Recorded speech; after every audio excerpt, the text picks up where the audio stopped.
I love the passage in Psalm 105 that speaks about Joseph. I think I can identify with this to some extent from my own experience. Psalm 105, verse 17 and following. God sent a man before them, Joseph, who was sold as a slave.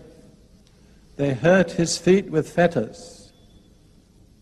His soul came into irons. Somebody said the iron came into his soul too.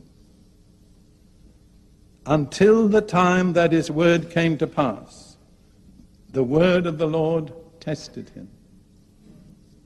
See, that's a test. The Lord gives you a glorious promise, tremendous.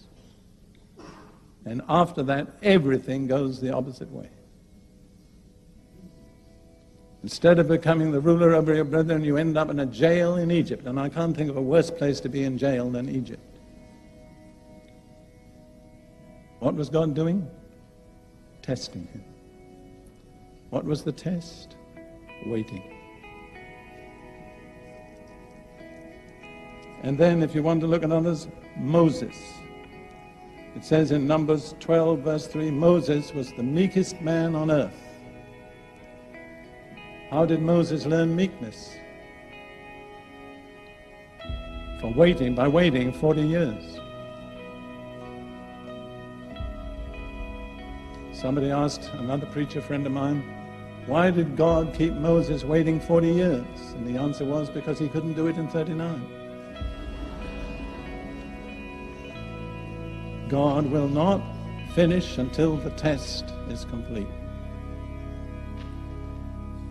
When Moses first thought he could deliver Israel out of Egypt, he was a very arrogant young man. 40 years later, he was the meekest man on earth. And no one except Jesus has ever exercised such authority as Moses exercised. So if you want to have authority, you know what you need to cultivate? Meekness. God cannot trust his authority to the arrogant, the proud, the self-assertive. We had a prophetic word that said that in so many ways.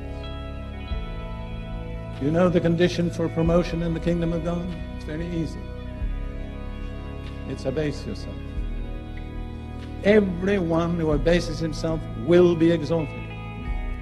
But on the other hand, everyone who exalts himself will be abased. That's right. You have the choice. That's an unalterable law that governs the universe. People talk about breaking God's laws. That's not true. We don't break God's laws break us if we break them.